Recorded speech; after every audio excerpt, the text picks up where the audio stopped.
जी बिस्मिल्लाहिर्रहमानिर्रहीम। आज exercise 12.5 cover करेंगे। ये एक्सरसाइज तभी होगी अगर आपने पीछे से एक्सरसाइज 12.4 अच्छी तरह से की है। नहीं, अगर वो अच्छी तरह से की तो ये बिल्कुल आपके ऊपर से गुजरेगी। और ये आप देख लें, यहाँ पर ये केस 2 से स्टार्ट हो रही है। केस 1 हमने पिछली एक्सरसाइज में कवर किया था। वहाँ आप साइन लॉ हमने पढ़ा था, ठीक है। कोसाइन लॉ पढ़ा था और हाफ एंगल लॉ या टेंजेंट लॉ हमने पढ़ा था। ये अगर आपको आते हैं तो ये एक्सरसाइज इंतहाई आसान है, नहीं तो फिर भूल जाएं कि ये आपके ऊपर से गुजरेगी। तो मैं अज्यूम यही कर रहा हूँ कि आपने ईमानदारी से पिछली एक्सरसाइज की है, तो फिर ये मसला नहीं होना चाहिए। चलें शुरू करते हैं। साइन लॉ ज़्यादातर यूज़ किया था पीछे हमने, लेकिन हमने उसमें एक फ्लॉ देखा था साइन लॉ में कि साइन लॉ के लिए हमें कम से कम दो एंगल्स पता होने चाहिए। या देखें, ए साइन लॉ ये है ना, ए ओवर साइन अल्फा या अल्फा ओवर ये कर लें तो वो भी ठीक है। ये ओवर ये बीटा साइन बीटा। अब इनमें से कोई भी एक चीज अगर मिसिंग है, ए मिसिंग है, तो हम ए को ये साइन अल्फा उधर ले जाके फाइंड आउट कर सकते हैं। इसी तरह अल्फा बीटा और ए बी में से कोई भी एक एलिमेंट या एक क्वांटिटी अगर मिसिंग है तो बाकी इजीली फाइंड आउट हो सकती हैं। लेकिन फर्ज करें कि हमें पता है कि ट्राइंगल कब सॉल्व होती है, जब तीन छः में से तीन चीज़ें ए बी सी, और बल्कि नीचे ही लिख लेता हूँ मैं, ये देखें कि ये है साइन लॉ हमारे पास,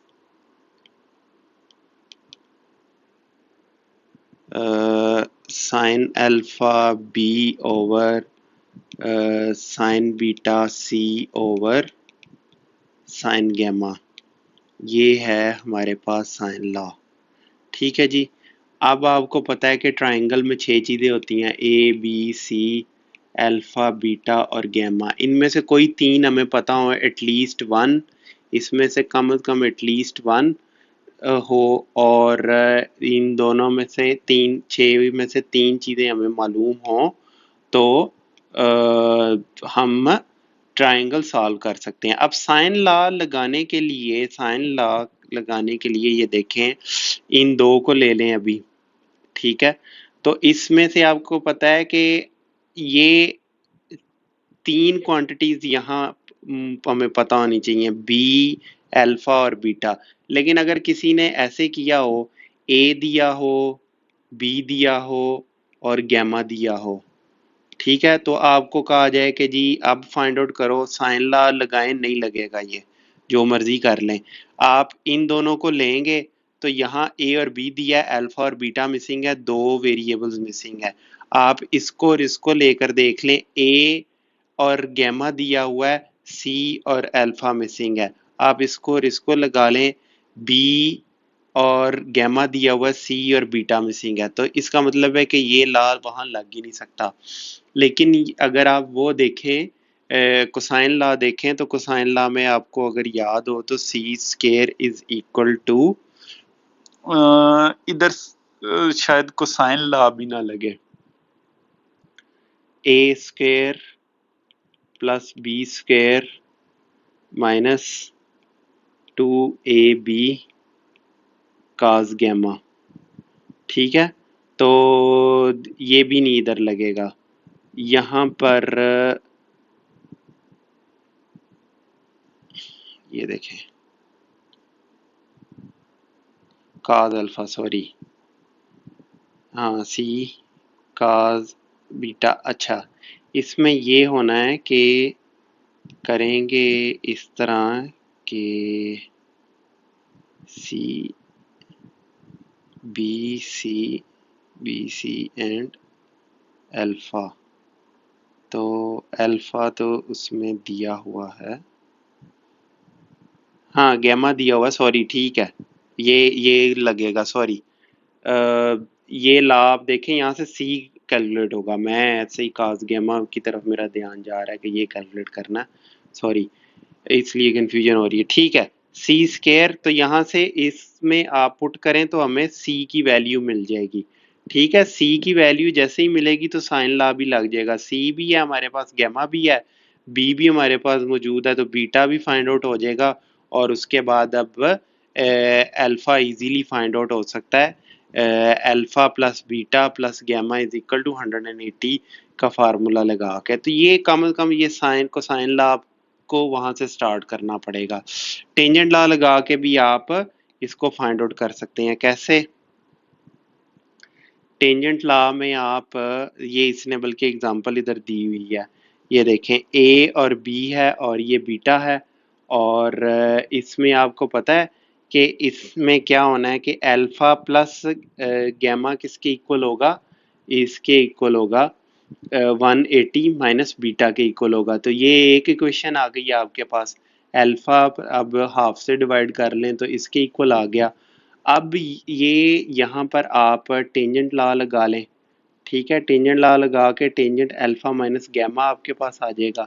और ये टेंजेंट ये आपके पास ये वैल्यूज आ जाएंगी। तो tangent alpha minus gamma over 2 इसके इक्वल आ जाएगा। वहाँ से अल्फा माइनस गैमा हम फाइंड आउट कर लेंगे इस इक्वेशन, और इस इक्वेशन से हम अल्फा प्लस गैमा से हम अल्फा और गैमा की वैल्यू फाइंड आउट करेंगे।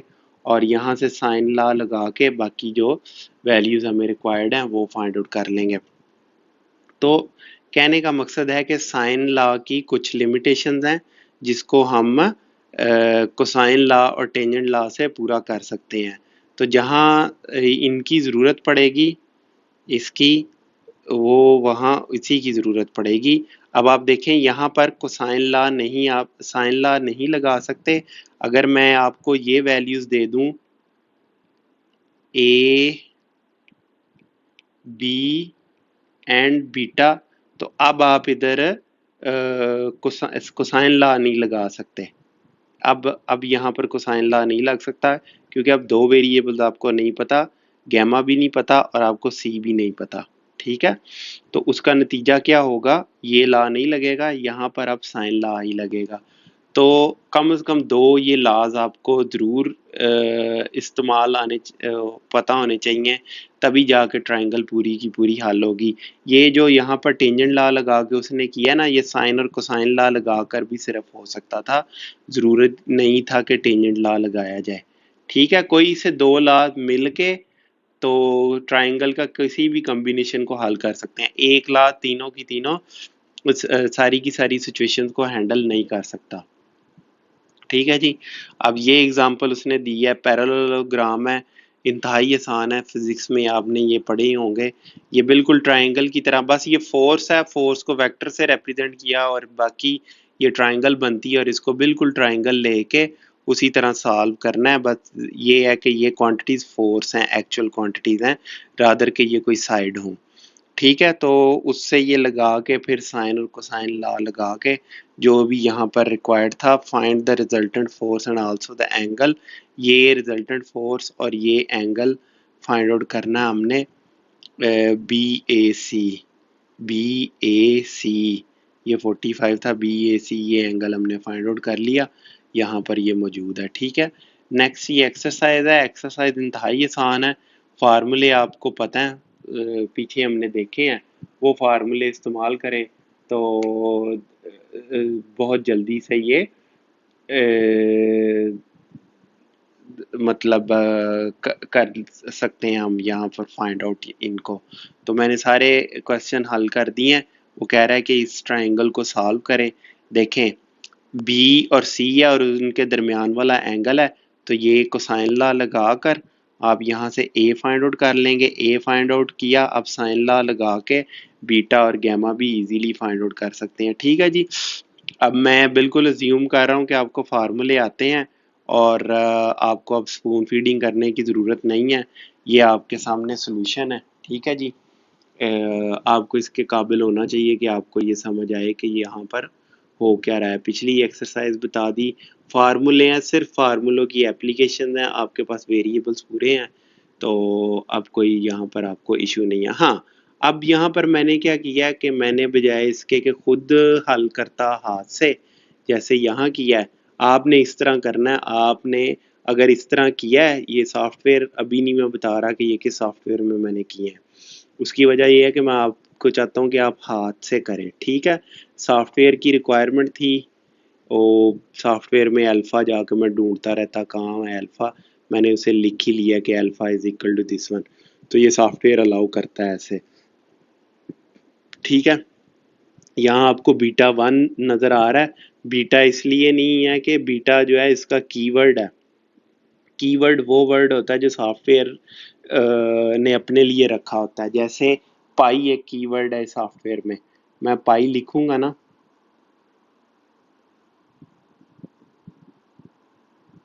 मैं इस तरह अगर इधर सॉफ्टवेयर में ये जाके पाई लिखूंगा तो इसको ये ऑटोमेटिकली इस तरह पाई में कन्वर्ट कर लेगा। पी और आई लिखूंगा बजाय इसके कि मैं ये सिंबल ढूंढता रहूँ कि किधर मौजूद है किधर मौजूद है। कीबोर्ड के ऊपर तो नहीं मौजूद होता, तो इसी सॉफ्टवेयर के अंदर जो सिंबल्स दिए होते हैं वहाँ जाके बंदा कहाँ ढूंढता फिरे, तो उन्होंने दिया होता है पी आई लिखें कीबोर्ड से तो उसके ये खुद ब खुद ही पाई में इस तरह कन्वर्ट कर देगा। यानी कि ये जो पाई था, मैंने पाई नहीं ढूंढा था कि कहाँ पर पाई सिंबल मौजूद है, मैंने पी आई लिखा था, उसने खुद ब खुद इसमें कन्वर्ट कर दिया। तो मैंने बीटा लिखा था, उसने खुद ब खुद बीटा वन में कर दिया। क्यों?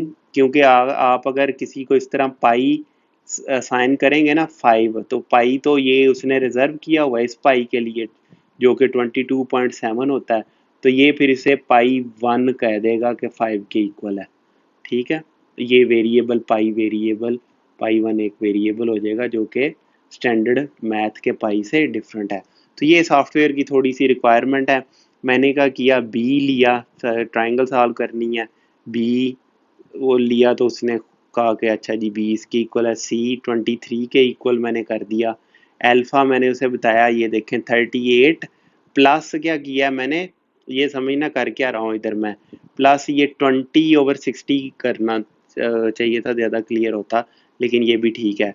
ये 60/20 क्या है, डिग्रीज में कन्वर्ट हो जाएगा ना, तो 1/3 डिग्रीज हैं, इसमें ऐड कर लें और इसको अब आपने उसमें कन्वर्ट किया मैंने रेडियंस में। ये डिग्रीज में दिया हुआ था, सॉफ्टवेयर जो है वो रेडियंस में लेते हैं इस वजह से। तो असल में मैं ये सॉफ्टवेयर डिग्रीज में भी इनपुट लेता है, जब जाके पीछे यूनिट्स डिग्रीज में चेंज करेंगे ना तो फिर ये इसको पाई में कन्वर्ट नहीं करना पड़ेगा। लेकिन पता नहीं क्या मसला था कि सॉफ्टवेयर प्रॉब्लम्स कर रहा था जब मैं डिग्रीज में इसको सॉल्व करता था। यानी कि डिग्रीज में ये पाई बाई 180 हटा दें और इस तरह कैलकुलेशन आगे करें तो वो ठीक नहीं दे रहा था। फिर मैंने रेडियंस में कन्वर्ट किया, तो इसको रेडियन में कन्वर्ट करने के लिए पाई ओवर 180 से मल्टीप्लाई करना पड़ना था, ठीक है। पाई ओवर 180 ये रेडियंस में कन्वर्ट हो जाएगा क्योंकि 1 डिग्री है ना, 1 डिग्री किसके इक्वल होता है, 1 degree is equal to pi over 180 radians के। तो ये जितनी भी डिग्रीज हैं उनको इस पाई रेडियंस के साथ मल्टीप्लाई कर दिया हमने। तो ये अल्फा की वैल्यू रेडियंस में ये आई। अब ए की वैल्यू ऊपर से आपको याद है, ये फार्मूला लिखा और इसका स्क्वायर रूट लेना ना यहाँ पर, तभी जाके ये ए आएगा, ए और ए स्क्वायर रूट खत्म होगा। तो अब इसको, ये स्क्वायर रूट इसको कैसे लिखा सॉफ्टवेयर में वो मैं आपको बता देता हूँ। SQRT लिखा था मैंने स्क्वायर रूट के लिए, और ब्रैकेट में B square plus C square minus 2abc cos alpha, ये देखें ये ऊपर वाला अल्फा, इधर वो लिखा, तो ए की वैल्यू उसने ये दे दी। बीटा वन ये आर्क साइन लिखते हैं सॉफ्टवेयर में, यानी कि साइन इनवर्स को आर्क साइन लिखते हैं। सॉफ्टवेयर में कैसे करते हैं काम ये थोड़ा सीखना पड़ता है, ये आपको अलहदा से मैं सिखाऊंगा इस वक्त, क्योंकि आपने ये समझना है कि हो क्या रहा है यहाँ, इसलिए मैं बता रहा हूँ आपको। तो ये आर्क आर्क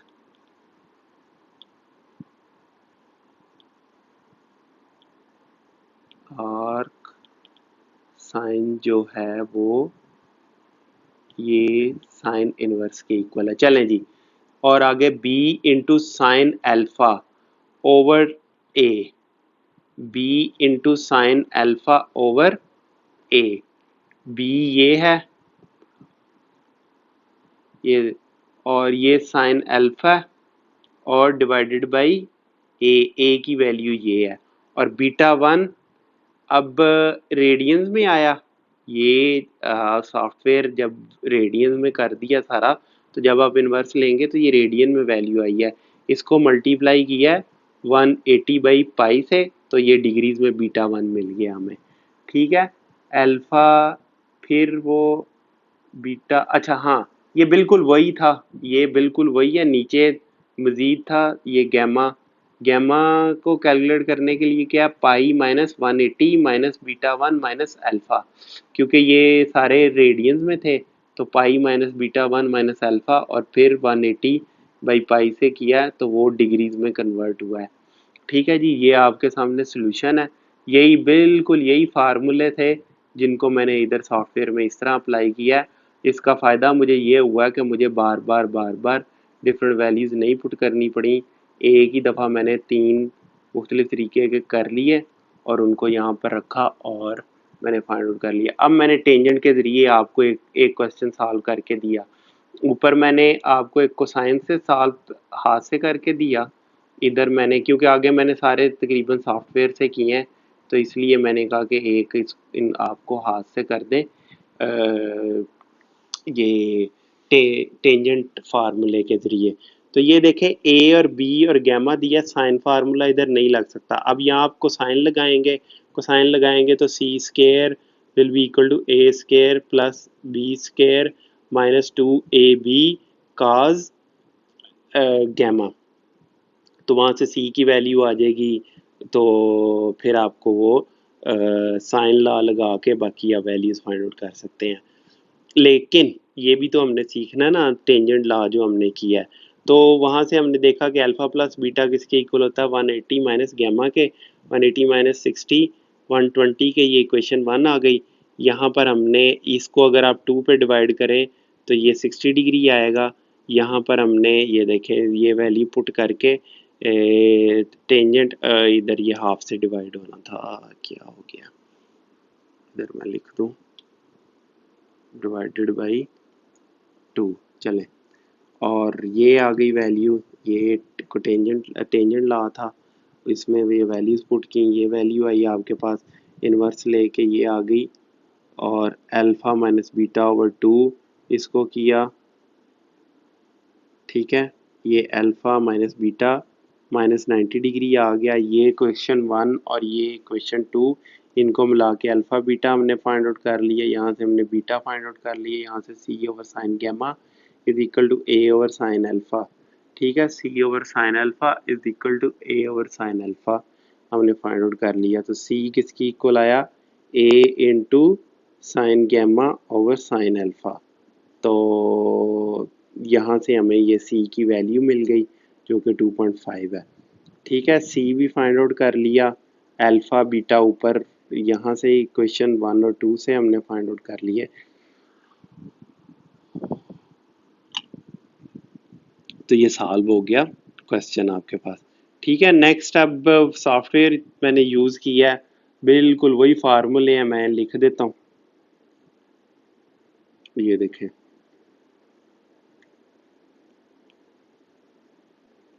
कि B square is equal to A square plus C square minus cos beta. ये ले, ठीक है,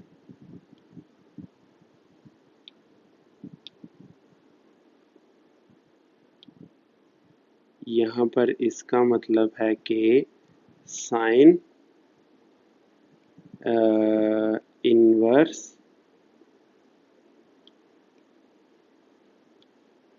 ये मतलब है कि अल्फा, यानी कि सॉफ्टवेयर में इस तरह लिखा हुआ, ऊपर मैंने आपको बताया कि ये ए इंटू बी साइन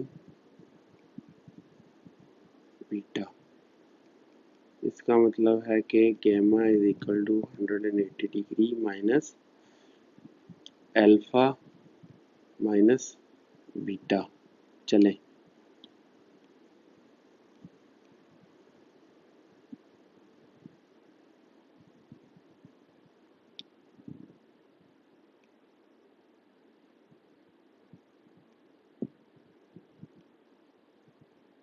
इकट्ठे ही कर देंगे फिर हम।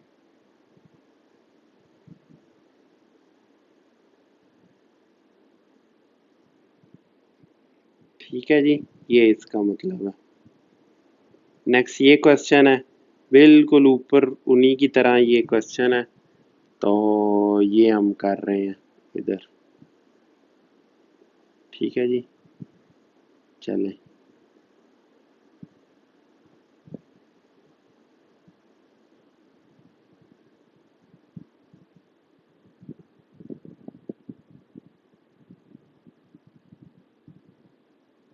ये असल में जब ये क्वेश्चन आप देखें तो इस क्वेश्चन में हुआ ये है कि ये उसने 3 वैल्यूज दी हैं, ए की और बी की और गैमा की। ठीक है, तो यहाँ से हमने फाइंड आउट किया, पुट किया ए की वैल्यू 7, बी की वैल्यू 3 और गैमा की वैल्यू क्या है, ये दी हुई है यहाँ पर। ठीक है, और ये रेडियंस में कन्वर्ट कर ली, वहाँ से कोसाइन लॉ लगाकर ये हमने ले लिया 5, अल्फा की अब वैल्यू फाइंड आउट की यहाँ से। ठीक है, तो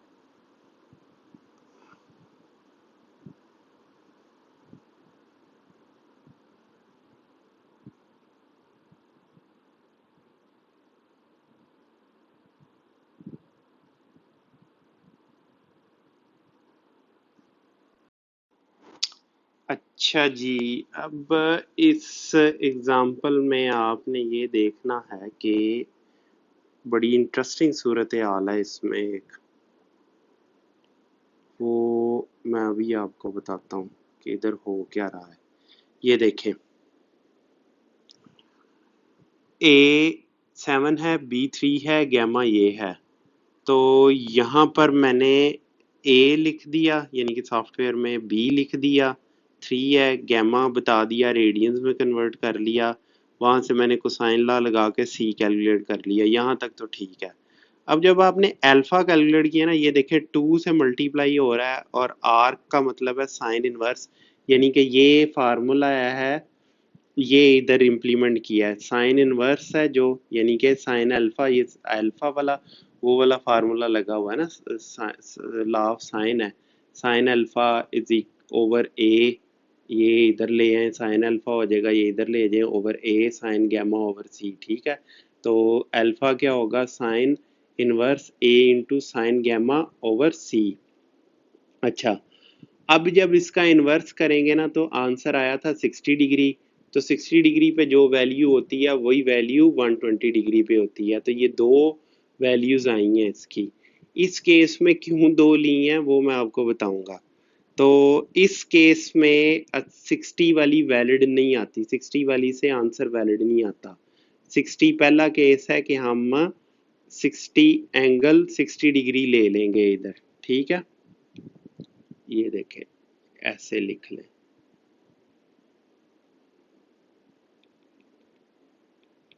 फर्स्ट केस। चले, ठीक हो गया।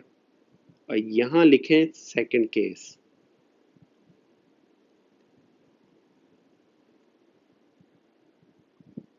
इसे लिखें सेकंड केस।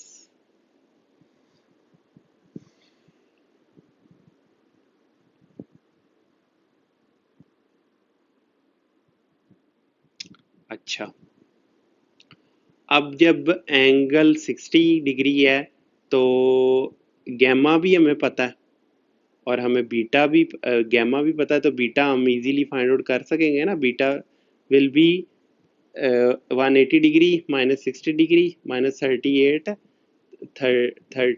डिग्री और 13 मिनट्स। तो बीटा इसके इक्वल आ जाएगा, अल्फा बीटा और गैमा। लेकिन यहाँ पर आप देखें कि C5 है, B3 है और A7 है। तो ट्राइंगल्स का एक रूल होता है कि जिसके सामने जो बड़ा साइड है उसके रिलेटेड एंगल भी बड़ा होता है। यानी कि अल्फा सबसे बड़ा एंगल होना चाहिए ना, फिर गैमा होना चाहिए, फिर बीटा होना चाहिए। तो क्योंकि B is greater than C is greater than A is greater than C is greater than B यहाँ पर। लेकिन अगर आप एंगल्स देखें तो beta is greater than alpha is greater than gamma, लेकिन B is smaller than C smaller than A. ये मुमकिन नहीं है, इस तरह की ट्राइंगल हो ही नहीं सकती, नामुमकिन बात है। ये आप अपने पल्ले से बांध लें बात। मैं इसको दोबारा से एक्सप्लेन कर दूं कि ट्राइंगल्स का एक रूल होता है कि ये हमने कहा ना, ये अल्फा है तो ये ए हो जाएगा, ये बीटा है तो ये बी हो जाएगा, ये गैमा है तो ये सी हो जाएगा। अगर if B is greater than C then definitely beta will be greater than gamma.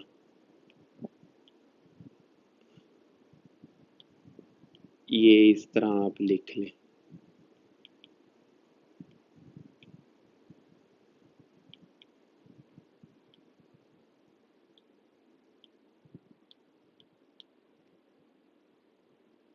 ये पल्ले से बांध लें आप अपनी बात। ठीक है जी।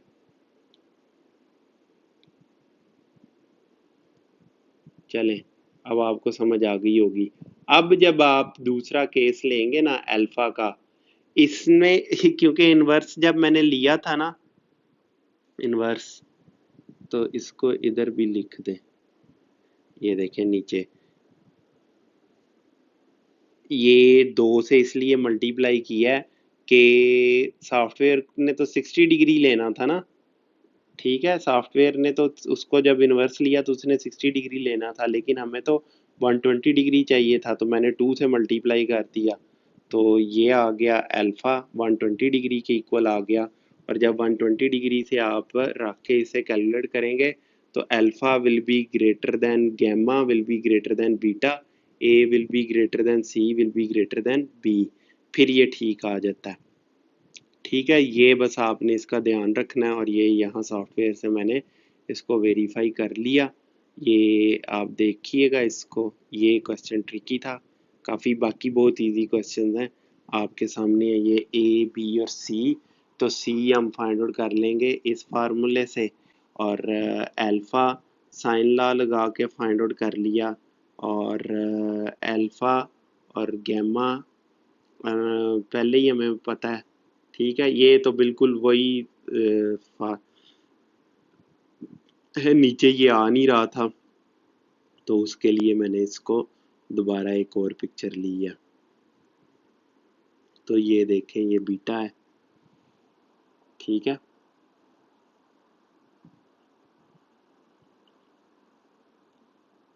यहाँ बीटा भी कैलकुलेट यहाँ से कर लिया। ठीक है, ये इजीली फिर ए बी ए सी और बीटा, फिर वही फार्मूला कोसाइन का इधर लगाया, फिर साइन का लगाया, और फिर ट्राइंगल में ये वैल्यूज फाइंड आउट कर ली।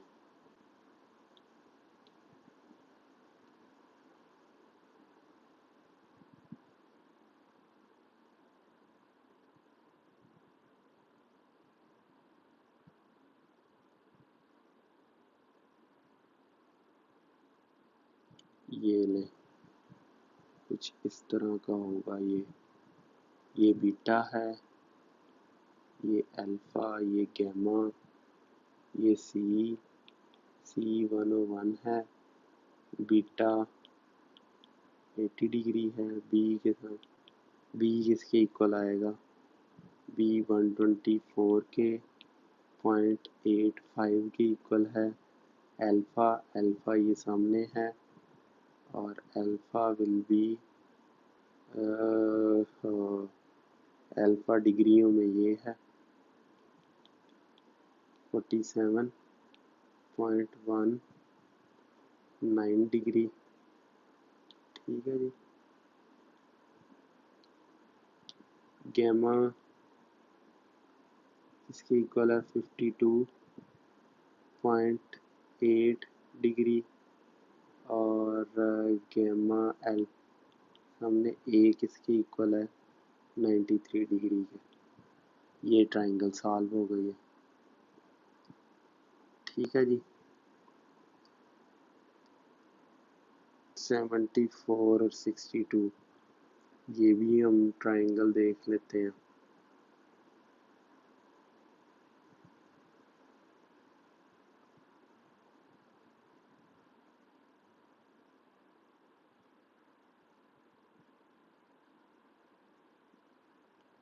अल्फा, बीटा, गैमा, बी, ए,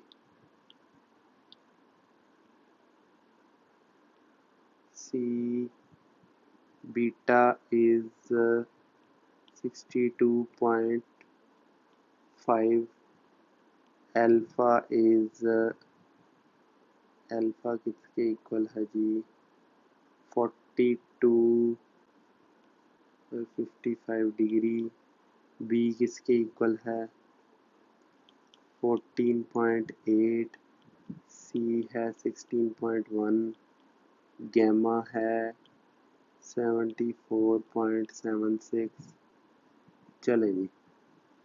और ए किसके इक्वल आया था 11.33 के इक्वल। ये ए और ये सारी आप देख लें, आप बीटा भी आपने देख लिया, सब कुछ देख लिया। अच्छा जी, अब क्वेश्चन 9 में मैंने टेंजेंट से भी फाइंड आउट कर दिया आपको, ठीक है। इधर मैंने वही कोसाइन लॉ से इसे फाइंड आउट किया और इधर अदर मेथड से भी आपको फाइंड आउट करके बता दिया। चलें, दो तरीकों से सॉल्व कर दिया। और आपको क्या चाहिए, तो अल्फ़ा माइनस बीटा और अल्फ़ा प्लस बीटा, यहाँ से आप अल्फ़ा माइनस बीटा और यहाँ से अल्फ़ा प्लस बीटा आप सॉल्व कर लेंगे। और नीचे आगे साइन और कोसाइन ला है और ये टेंजेंट है आपका। चलें जी, क्वेश्चन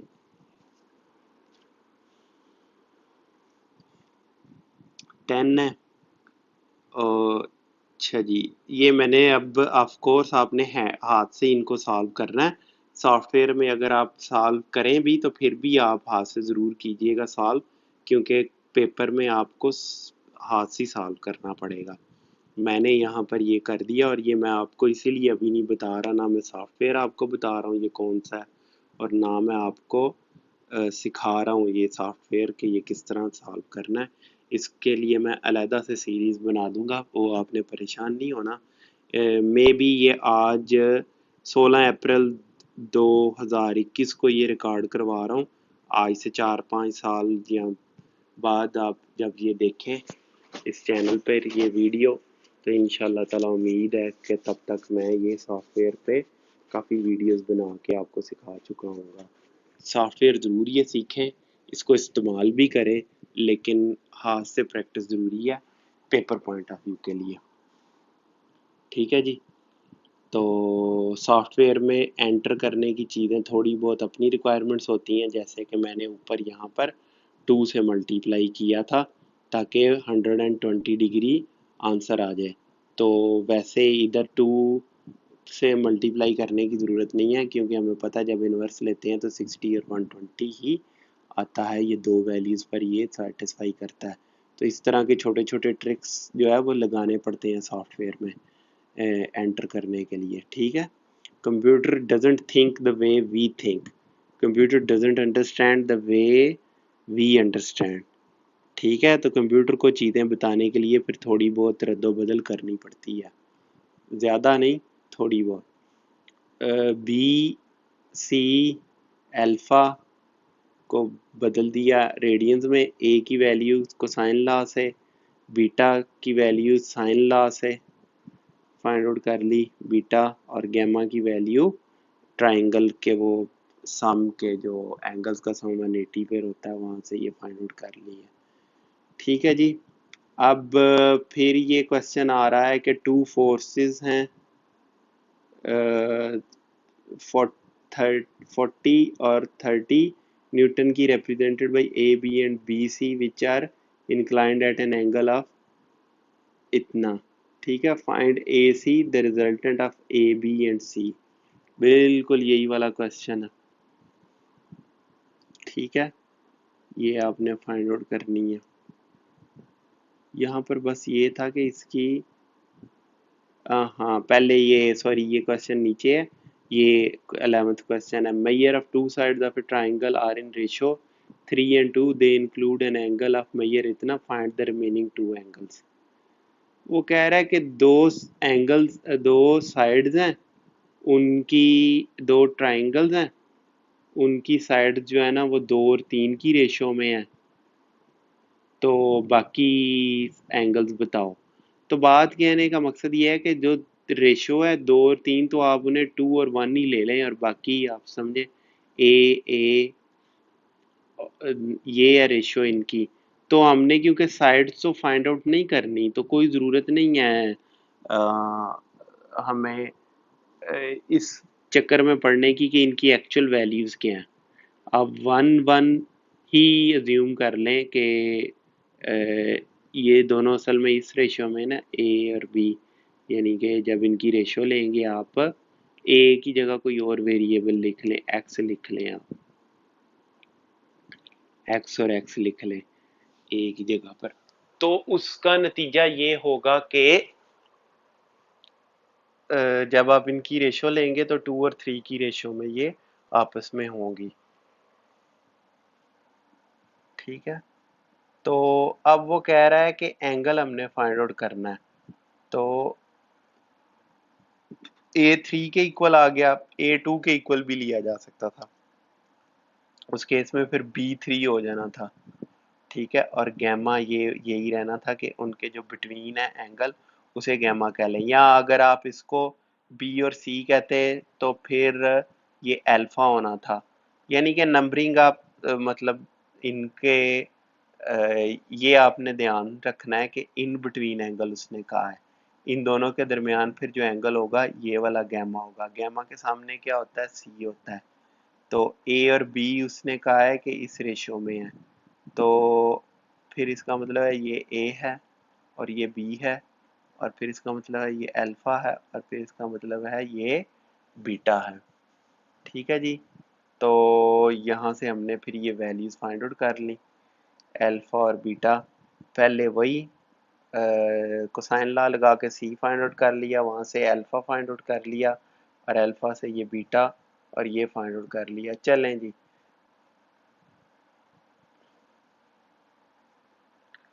नेक्स्ट है ए,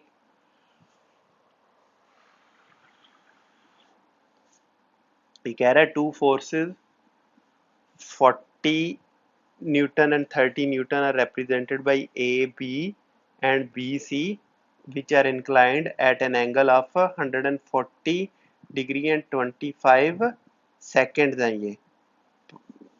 Find A, C, the resultant of A, B and B, C। तो बड़ी आसानी से हम देख सकते हैं कि ये रिजल्टेंट पूछ रहा है ए सी को, जबकि ए बी भी उसने दिया हुआ है और बी सी भी उसने दिया हुआ है। ठीक है, उसका नतीजा ये है कि आपने ये फाइंड आउट करना है, तो एंगल भी आपको उसने दिया हुआ है। ठीक है, इन बिटवीन वाला एंगल भी पता है, ये भी पता है, कोसाइन लॉ लगाएं आप यहाँ पर और बी की वैल्यू फाइंड आउट कर लें जो कि ए सी के इक्वल है, और यही हमने फाइंड आउट करना है। आगे ये जो चीज़ें हैं ये पूरी की पूरी ट्राइंगल्स ने सॉल्व कर दी है। मैंने पहले ही सॉफ्टवेयर में ये लिख लिया हुआ था, मैं एक्चुअली लिख लिया हुआ था, यहाँ पर जाके मैं सिर्फ वैल्यूज़ चेंज करता जा रहा था पूरे क्वेश्चन में, और ये क्वेश्चन सॉल्व होते जा रहे थे। ठीक है जी, आपको स्टेप्स करने पड़ेंगे, वो कीजिएगा। और ये एक्सरसाइज ख़त्म हुई, दुआओं में याद रखिएगा। काइंडली इनको ना अपने दोस्तों से ज़रूर शेयर करें इन लेक्चर्स को, they are very very valuable, invaluable lectures हैं। और अभी समझें कि ये इस चैनल पे पार्टी शुरू हुई है, ये मैं वार्म अप हो रहा हूँ। मैं असल में कुछ और से करवाना चाह रहा था, लेकिन मुझे चैनल मतलब यूट्यूब पे वीडियोस कैसे अपलोड करते हैं वो सीखना था, एडिटिंग सीखनी थी, बहुत कुछ सीखना था। तो मैंने कहा कि पहले वो चीज़ मैं शुरू करूं जो मेरी स्ट्रेंथ है। ये ना हो कि मैं वो भी सीख रहा हूँ जो सब्जेक्ट पढ़ा रहा हूँ। ठीक है, सीखने से मतलब कि उसमें मतलब मैं मज़ीद डेप्थ में जा रहा हूँ, और मैं इधर से ये चीज़ें भी सीख रहा हूँ, तो वो कुछ ज़्यादा हो जाएगा। तो मैथमेटिक्स वाज समथिंग जो इसको मुझे इतना ज़्यादा सीखने की ज़रूरत नहीं थी। ठीक है जी, फिर मैंने इसीलिए अपनी स्ट्रेंथ से मैंने स्टार्ट किया। अब मैंने यहाँ इससे बहुत कुछ सीखा है चैनल से। और फिर अब मैं जब दूसरी चीज़ें करवाऊँगा उसमें मुझे ये चीज़ें सीखनी नहीं पड़ेंगी, और मैं उन पे कंसंट्रेट कर सकूँगा जो मैंने आगे चल के आपको सिखाना। ठीक है जी, अपना ख्याल रखिएगा, इजाज़त दें, दुआ में याद रखिएगा। अस्सलाम वालेकुम, अल्लाह हाफ़िज़।